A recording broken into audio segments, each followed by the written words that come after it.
Hello friends, मैं प्रीतम झा आप सभी का एम प्लानर में स्वागत करता हूं। फ्रेंड्स, आज हम लोग डिस्कस करेंगे हिंदी पेडागोजी के कुछ इंपॉर्टेंट क्वेश्चंस को। तो यहाँ पे जितने भी क्वेश्चंस है काफ़ी इंपॉर्टेंट है एग्जाम के पॉइंट ऑफ व्यू से। ठीक है, तो हो सकता है कि ऐसे क्वेश्चंस आपको एग्जाम में आ जाएं।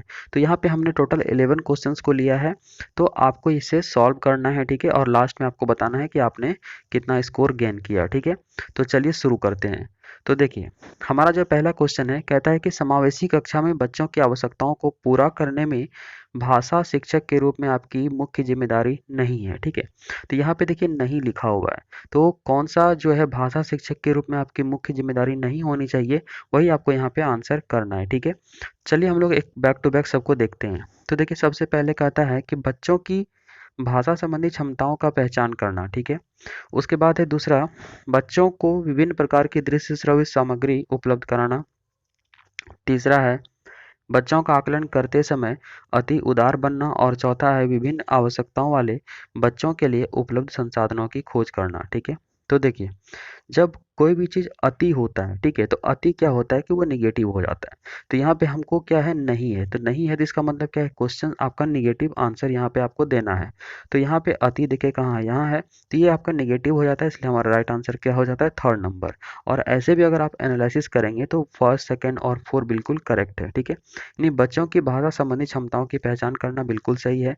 बच्चों को विभिन्न प्रकार की दृश्य श्रव्य सामग्री जो ऑडियो विजुअल जो एड्स होता है वो उपलब्ध कराना अच्छी बात होती है। ठीक है, इससे टीचिंग लर्निंग प्रोसेस को अच्छा बनाया जा सकता है। ठीक है, अगर फोर का बात करें तो यहाँ पे कहता है विभिन्न आवश्यकताओं वाले बच्चों के लिए उपलब्ध संसाधनों की खोज करना। ठीक है, जो डिफरेंट जिनकी नीड अलग अलग होती है उनके अकॉर्डिंग क्या करना चाहिए, जो भी अलग अलग संसाधन होना चाहिए उनको उपलब्ध कराने का कोशिश करना चाहिए। ठीक है, तो हमारे यहाँ पे राइट आंसर क्या होता है, तो थर्ड नंबर। चलते हैं नेक्स्ट क्वेश्चन की तरफ। देखिए, यहाँ पे क्या कहता है कि पढ़ने की संस्कृति के विकास के क्रम में, ठीक है, तो पढ़ने की संस्कृति का जब विकास किया जाएगा तो उस क्रम में जो है किसको जो है पठन को प्रोत्साहित किए जाने की आवश्यकता है। ठीक है, किस प्रकार के पठन को प्रोत्साहित किए जाने की आवश्यकता है। ठीक है, तो देखिए, सबसे पहले कहता है व्यक्तिक, दूसरा है सौस्वर, तीसरा है मौन और चौथा है सामूहिक। ठीक है, तो देखिए, जब पढ़ने की संस्कृति का विकास किया जाएगा तो इस क्रम में जो है व्यक्तिक पठन को प्रोत्साहित किया जाना चाहिए। ठीक है, यहाँ पे राइट आंसर क्या हो गया, तो फर्स्ट नंबर। आई होप कि आपका भी फर्स्ट आया होगा। ठीक है, चलिए नेक्स्ट क्वेश्चन की तरफ चलते हैं। देखिए, इसमें क्या कहता है कि भाषा की पाठ्य पुस्तक में सबसे महत्वपूर्ण पक्ष है। ठीक है, तो भाषा का जो पाठ्य पुस्तक होता है सबसे इम्पोर्टेंट जो है पक्ष कौन सा है वो आपको बताना है। तो देखिए, सबसे पहले कहता है आकर्षक चित्र। ठीक है, उसके बाद है पाठों का उद्देश्यपूर्ण चयन, तीसरा है अभ्यासों की बहुलता और चौथा है कागज की गुणवत्ता। ठीक है, तो यहाँ पे भाषा के पाठ्य पुस्तक में सबसे इम्पोर्टेंट जो है वो है पाठों का उद्देश्य क्या है। ठीक है, उसका चयन करना बहुत ही इंपॉर्टेंट होता है। ठीक है, तो यहाँ पे हमारा राइट आंसर क्या हो गया, तो सेकेंड नंबर। ठीक है, चलिए अगर हम लोग फोर का बात करें तो देखिए, यहाँ पे कहता है कि समग्र भाषा पद्धति पर आधारित कक्षा। ठीक है, तो जो समग्र भाषा पद्धति होता है इस पर आधारित कक्षा जो है वो किस चीज़ पे बल देता है, तो पहला है गतिविधियों के आयोजन पर बल देता है। ठीक है, उसके बाद है बच्चों की भाषाई विकास की स्पष्ट समझ पर बल देती है।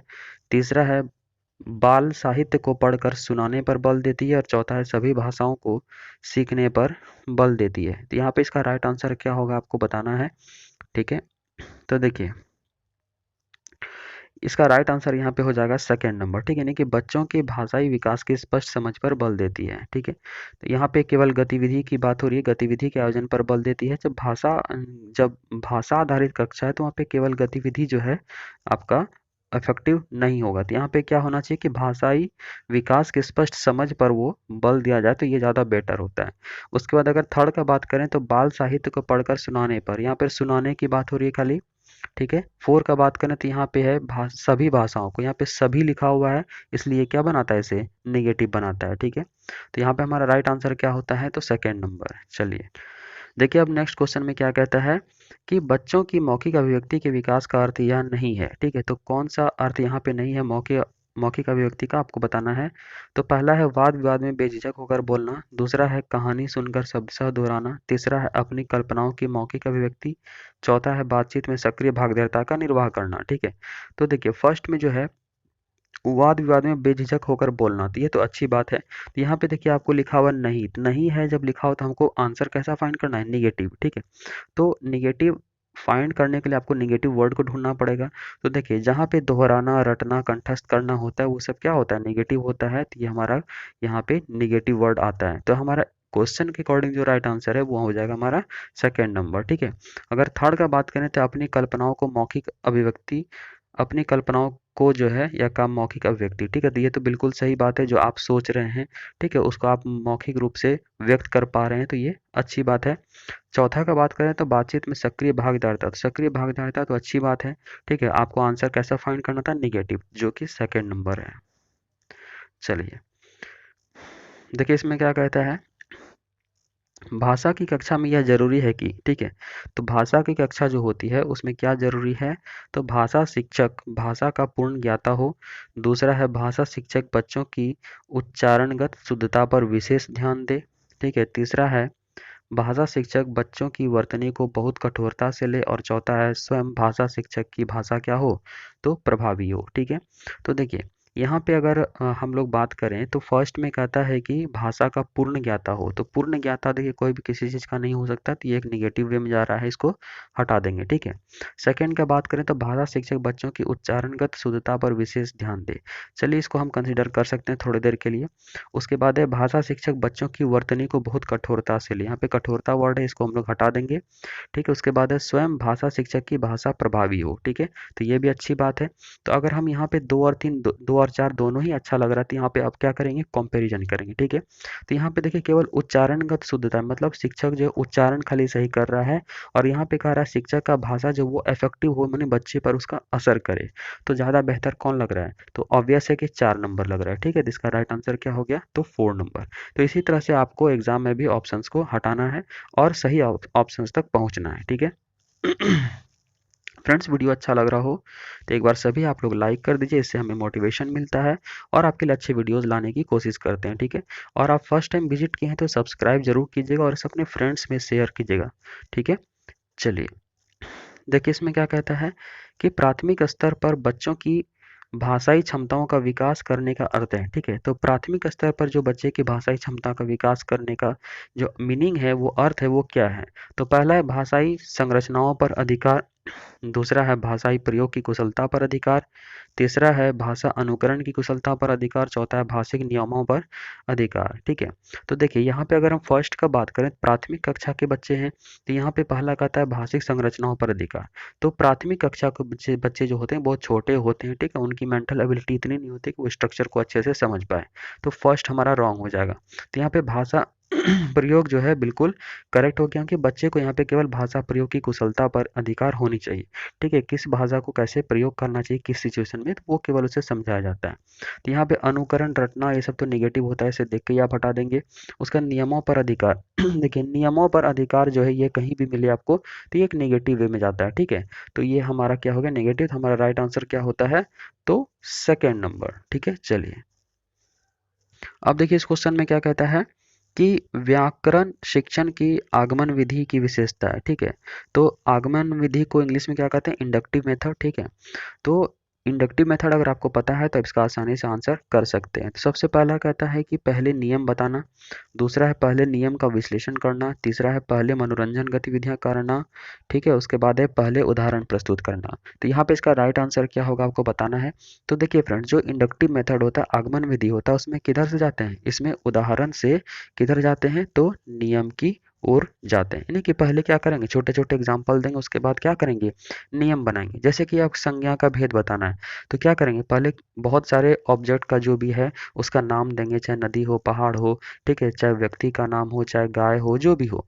ठीक है। तो पहले क्या करेंगे, डिफरेंट डिफरेंट उसका एक नाम लेंगे, उसके बाद क्या करेंगे, सभी नामों को क्या कहते हैं, तो संज्ञा कहते हैं।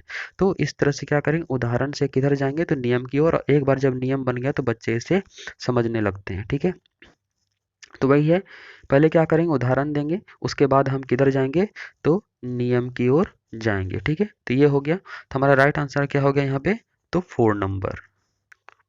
अब देखिए इस क्वेश्चन में क्या कहता है, विद्यालय के बाहर का जीवन और वहां प्राप्त ज्ञान एवं अनुभव भाषा सीखने के लिए आवश्यक प्रेरणा देते हैं क्योंकि, ठीक है। तो विद्यालय का जो बाहर का जीवन होता है, ठीक है, जो विद्यालय से बाहर होता है, चाहे उसका समाज हो जहाँ भी हो, ठीक है, तो वहाँ प्राप्त ज्ञान अनुभव जो है भाषा सीखने के लिए आवश्यक प्रेरणा देते हैं। ऐसा क्यों है, ठीक है। तो देखिए, पहला है मानक वर्तनी का सम्यक ज्ञान मिलता है। दूसरा है लेखन की विभिन्न शैलियों का परिचय मिलता है। तीसरा है समृद्ध भाषिक परिवेश मिलता है। और चौथा है इससे व्याकरणिक नियमों की जानकारी प्राप्त होती है, ठीक है। तो देखिए, जब बच्चा स्कूल से बाहर निकलेगा, विद्यालय से बाहर निकलेगा, तो उसे क्या होगा? तो ऑब्वियस है कि बहुत अधिक उसे जो है भाषिक परिवेश मिलेगा। तो यहाँ पे सबसे अच्छा जो आंसर है आपका ये वाला है। फर्स्ट का बात अगर हम करें, मानक जहाँ भी वर्ड मिले उसे देख के हटा दीजिए, ठीक है। उसके बाद लेखन की विभिन्न शैलियों का परिचय मिलता है। तो यहाँ पे विभिन्न शैलियों का परिचय, इसको अगर आप मान लेते हैं सेकंड नंबर, थर्ड नंबर भी हमारा सही है। फोर का बात करें तो यहाँ पे नियमों की जानकारी है, जहाँ पे नियम मिले उसको देख के हटा दीजिए। अगर हम सेकंड थर्ड में कंपेरिजन करेंगे, जब भी आप दो ऑप्शन में फंसेंगे तो आपको कंपेरिजन करना है, ठीक है। तो देखिए, पहले में सेकंड में कहता है कि लेखन की विभिन्न शैलियों का परिचय मिलता है। उसके बाद समृद्ध भाषिक परिवेश मिलता है। तो ऑब्वियस यहाँ पे केवल लेखन की बात हो रही है, तो ये एक चीज को टारगेट कर रहा है, तो ये हमारा क्या हो गया? रॉन्ग हो गया। तो दो और तीन में हमारा अगर कंपैरिजन किए तो हमारा बेस्ट कौन सा निकला? थर्ड नंबर, ठीक है। तो ये बात हो गया। अब चलते हैं नेक्स्ट क्वेश्चन की तरफ। देखिए देखिए, इसमें क्या कहता है, पहली कक्षा में प्रवेश लेने से पहले आमतौर पर बच्चे, ठीक है, तो जो बच्चे पहली कक्षा में प्रवेश लेते हैं उनमें आमतौर पर क्या पाया जाता है? तो पहला है पठन लेखन में दक्ष होते हैं। दूसरा है स्व अभिव्यक्ति जानते हैं। तीसरा है भाषा के व्याकरणिक नियम जानते हैं। और चौथा है तुतलाकर बोलते हैं, ठीक है। तो देखिए, जो पहली कक्षा में बच्चे आते हैं तो वो पठन लेखन में दक्ष होते हैं, ऐसा कोई बात नहीं है। अगर वो दक्ष ही होते तो फिर वो आते क्यों, ठीक है। तो उसके बाद है स्व अभिव्यक्ति जानते हैं, ठीक है, मतलब खुद से अभिव्यक्ति करना जानते हैं, चलिए इसको हम मान सकते हैं।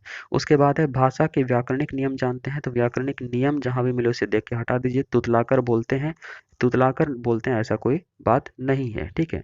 तो ये भी हमारा रॉन्ग हो गया। तो यहाँ पे हमने किसको कंसिडर किया था? Second number. तो यहाँ पे जब सारे ऑप्शंस को हम एनालिसिस किए तो हमारा सेकेंड नंबर ही सबसे बेस्ट है, इसलिए हमारा जो है सेकेंड आंसर हो जाएगा, ठीक है। फ्रेंड्स, ये लास्ट क्वेश्चन है। आप लोगों से रिक्वेस्ट है कि आप लोग अगर फर्स्ट टाइम विजिट किए हैं तो चैनल को सब्सक्राइब आप लोग अवश्य कर लीजिएगा और बेल आइकन प्रेस कर लीजिएगा, ताकि सारे वीडियोस का नोटिफिकेशन आपको टाइम पर मिलता रहे। और हाँ, एक रिक्वेस्ट और है कि इसे आप अपने फ्रेंड्स में कम से कम एक शेयर आप ज़रूर कीजिएगा, ठीक है। चलिए, देखिए क्या कहता है इसमें कि सुरभि अक्सर ड़ वाले शब्दों को गलत तरीके से उच्चारण करती है, आप क्या करेंगे? ठीक है, तो जो ड़ शब्द है इसको गलत तरीके से उच्चारण करते हैं, आप क्या करेंगे? क्योंकि बहुत सारे बच्चे क्या होते हैं, ड़ को रो और रो को ड़ बोलते हैं। ठीक है, तो इस सिचुएशन आपका क्या यहाँ पे कर्तव्य होगा? तो पहला है उसे ड़ वाले शब्दों की सूची पढ़ने एवं लिखकर अभ्यास करने के लिए देंगे। दूसरा है उसे ड़ वाले शब्दों को पीछे पीछे दोहराने के लिए कहेंगे। तीसरा है उसे सहजता के साथ अपनी बात कहने के लिए प्रोत्साहित करेंगे। चौथा है उसे ड़ वाले शब्दों की सूची पढ़ने एवं बोलकर अभ्यास करने के लिए देंगे। तो फ्रेंड्स, आपको यहाँ पे एक छोटा सा ट्रिक बता देते हैं, ठीक है, इसको ट्रिक समझिए कि जहाँ भी आपको अभ्यास वर्ड मिले, ठीक है, उसे देख के ही हटा दीजिए। तो यहाँ अभ्यास है, इसे देख के हटा दीजिए, ठीक है। उसके बाद और कहाँ अभ्यास है, यहाँ भी अभ्यास है, उसे भी देख के हटा दीजिए, ठीक है। उसके बाद देखिए, जहाँ पे अभ्यास दोहराना दोहराना भी मिले, इसे देख के हटा दीजिए, ठीक है। कंठस्थ करना, रटना, दोहराना, अभ्यास करना, इसे देख के हटा दीजिए। तो हमारा ये सब वर्ड के कारण ये सब हट गया। तो हमारा राइट आंसर क्या होता है? Second, third number. उसे सहजता के साथ अपनी बात कहने के लिए प्रोत्साहित करेंगे, ठीक है। तो फ्रेंड्स, अगर ये सेशन अच्छा लगा हो तो इसे अपने फ्रेंड्स में शेयर आप अवश्य कर दीजिएगा। और फर्स्ट टाइम विजिट किए तो बिना सब्सक्राइब और बेल आइकन प्रेस किए बिना बिल्कुल मत जाइएगा। तो मिलते हैं अच्छे टॉपिक के साथ। धन्यवाद।